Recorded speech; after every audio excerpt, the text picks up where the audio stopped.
Hello everyone, welcome back to my channel and this is a day 12 of our 30 days DSA challenge।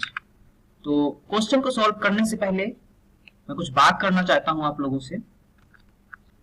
कभी भी हम लोगों को एक अच्छी स्टार्टिंग के चक्कर में नहीं रहना चाहिए। अच्छी स्टार्टिंग मतलब है कि जब हम अच्छे से सीख जाएंगे, पूरी तरह से प्रिपेयर हो जाएंगे, तब डे से शुरू करेंगे। पहले जावा लैंग्वेज को पूरा खत्म करते हैं या कोई और लैंग्वेज, जब तक उसके बारे में फुल नॉलेज नहीं ले लेंगे तब तक डे से शुरू नहीं करते हैं। बट मेरा मानना यह है कि तुम जिस पोजीशन में हो, जिस हालात में हो, बस अपने आप को धीरे धीरे धीरे धीरे ग्रो अप करते जाइए।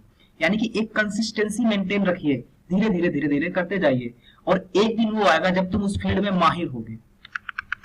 एक दिन वो आएगा जब तुम उस फील्ड में माहिर होगे। और याद रखना, always consistency beat the intensity, है ना। उसका डेडिकेशन, उसकी कंसिस्टेंसी ही एट द लास्ट में रिजल्ट को इंप्रूव करती है, यानी कि रिजल्ट को लेकर आती है।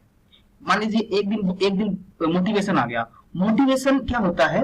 मोटिवेशन दूसरों को देख करके आता है, और जो कंसिस्टेंसी है, जो खुद को देख के आती है, खुद में कितना डिसिप्लिन है, तो उसको देख के कंसिस्टेंसी आती है। तो आई होप आज से आप लोग अपनी कंसिस्टेंसी पे फोकस करेंगे और किसी भी बेटर पोजीशन या बेटर एनवायरमेंट के लिए वेट नहीं करेंगे। जहां से हो वहीं से स्टार्ट करो और उसी पोजीशन को बेटर बनाइए। तो आज हम क्वेश्चन पे चलते हैं। आज हमारा डे 12 है, remove duplicate from sorted array. Question number 26, remove duplicate from sorted array. Easy mind problem है, बिल्कुल सिंपल सी प्रॉब्लम है। इसको जो समझेंगे तो आसानी से हो जाएगा। ये वन टाइम इंटरव्यू में पूछा जा चुका है और एक्सेप्टेंस रेट 62.4% है। तो सबसे पहले तो इसका हम अप्रोच समझते हैं कि इस प्रॉब्लम को कैसे सॉल्व करेंगे। एक बार पढ़ते हैं। Given an integer array nums sorted in ascending order, sorted non decreasing order. जो हमारा एरे है वो सॉर्टेड है किस ऑर्डर में? डिक्रीजिंग ऑर्डर में, है ना। And remove the duplicate in place such that each unique element appear only once. Duplicate मतलब क्या है कि अगर कोई एक एलिमेंट है तो एक बार ही आना चाहिए, एक से ज्यादा बार नहीं आना चाहिए, है ना। Once the relative order of the element should be kept the same. Consider the number of unique element in nums to be k. After remove duplicate, return the number of unique elements. Return क्या करना है? मुझे unique number के कितने unique number हैं वो return करना है। यूनिक नंबर कितने हैं तो मुझे वो रिटर्न करना है। समझ पा रहे हो? जैसे ये देखिए, ये हमें एक एरे दिया है, इसमें क्या है 1 2 बार अपीयर हुआ, उसको केवल 1 बार ही काउंट किया। 2 1 बार हुआ तो उसको भी 1 बार काउंट किया। तो इसमें कितने यूनिक एलिमेंट है? 2। तो रिटर्न कितना हुआ? 2। ऐसे ही देखिए, इसमें क्या है 0 0 1 और 3 बार हुआ, 2 बार हुआ और 3 2 बार 4 1 बार। तो इसमें 0 एक 1 बार होगा, 1 भी 1 बार होगा, 2 भी 1 बार और सारे नंबर 1 बार काउंट किए जाएंगे। तो टोटल कितना हो जाएगा? 5। तो सबसे पहले इस प्रॉब्लम का अप्रोच समझते हैं, उसके बाद हम इसे सॉल्व करेंगे। तो इसमें एक इनपुट एरे होगा जो कि इस फॉर्म में दिया होगा 0 1 1, कोई भी एरे दिया होगा। तो इसमें एक इनपुट एरे होगा जो कि इस फॉर्म में दिया होगा। इसमें क्या करना है, मुझे रिटर्न करना है।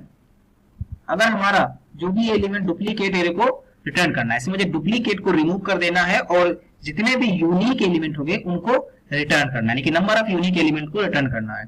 तो इस केस को कैसे सॉल्व करेंगे हम? बहुत ही इजी है। इसको सॉल्व करने के लिए हमें क्या करना होगा, टू पॉइंटर अप्रोच लगानी होगी। टू पॉइंटर अप्रोच, इसको सॉल्व करने के लिए मुझे टू पॉइंटर अप्रोच यूज करनी होगी। टू पॉइंटर क्या होता है? इसमें मुझे सबसे पहले एक पॉइंटर को मुझे इनिशियलाइज करना होगा। आई को मैं इनिशियलाइज कर दूंगा 0 के, जो कि इसके फर्स्ट इंडेक्स यानी कि यहां से चलेगा, और दूसरा जे जो है उसको मैं इनिशियलाइज करूंगा यहां से, है ना। जो जे होगा, जो हमारा जे होगा उसे मैं इनिशियलाइज करूंगा 1 से, और जे के लिए मैं फॉर लूप लगा दूंगा, फॉर लूप, और इससे मैं ये पूरा अपना एरे यहां से यहां तक का ट्रैवल कर लूंगा। पूरा एरे यहां से यहां तक, ये एरे जो बचा है, जितना एक्स्ट्रा पार्ट है, ये पूरा हम ट्रैवल कर लेंगे और चेक करते जाएंगे। अगर हमारा नम्स ऑफ आई इक्वल नहीं है नम्स ऑफ जे के, तो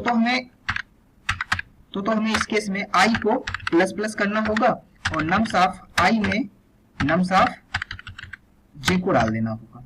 और अगर ऐसा नहीं हुआ तो हमें कुछ भी नहीं करना है। अगर ये दोनों हमारे इक्वल नहीं है तो नम्स ऑफ आई में नम्स ऑफ जे को डाल देंगे, और अगर इक्वल है तो कुछ भी नहीं करना होगा। और लास्ट में हमें रिटर्न कर देनी होगी जो भी हमारा आई आएगा, जो भी हमारा i आया उसमें +1 करके हम रिटर्न कर देंगे। +1 क्यों कर रहे हैं? क्योंकि अगर i की वैल्यू 0 से इनिशियलाइज कर रहे हैं, अगर उसमें इनपुट में एक भी यूनिक कैरेक्टर होगा तो i तो 1 होगी, जबकि इनिशियलाइज यहाँ पे क्या है 0, तो इसलिए हमेशा i एक कम चलेगी, यानी कि उसको मुझे इक्वल करने के लिए +1 करना पड़ रहा है। अब इसे हम कोड में कन्वर्ट करते हैं। क्या करना होगा? सबसे पहले मुझे लेंथ निकालनी होगी, जो एरे है उसको मैं नाम के वेरिएबल में स्टार्ट करूंगा लम्स डॉट लेंथ। अब क्या करना होगा? मुझे एक वन पॉइंटर बनाना होगा, 0 i नाम से मैंने पॉइंटर बना लिया जिसको 0 से इनिशियलाइज किया हूं, और एक पॉइंटर j बना लूंगा जिसको मैं फॉर लूप के अंदर लिखूंगा j इक्वल टू 1। इसे मैं 1 से इनिशियलाइज करूंगा और क्या करना होगा? कहां तक जाएगा? ये j डॉट लेंथ तक जाएगा।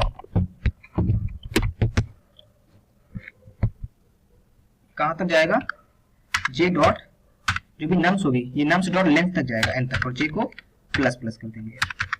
कंडीशन लगाएंगे इफ, इसमें हम कंडीशन लगाएंगे इफ नम्स ऑफ i, अगर हमारा नम्स ऑफ i ये इक्वल नहीं है इसके नम्स ऑफ j के, तो हम अगर ये इक्वल नहीं है तो हम क्या करेंगे? इस केस में i को प्लस प्लस कर देंगे और नम्स ऑफ i में हम नम्स ऑफ j को डाल देंगे।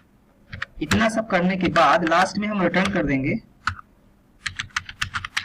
i +1 को। +1 क्यों रिटर्न कर रहा है मैंने आपको बता रखा है कि i +1 क्यों रिटर्न कर रहा है। एक बार इसे रन करते हैं, अगर कोई एरर आएगा तो उसे हैंडल कर लेंगे। तो ये सक्सेसफुली रन हो रहा है। अब एक बार इसे सबमिट करके देखते हैं, तो ये सक्सेसफुली सबमिट भी हो गया। I hope you will be understand this problem. Thanks for watching guys. Keep coding and keep growing.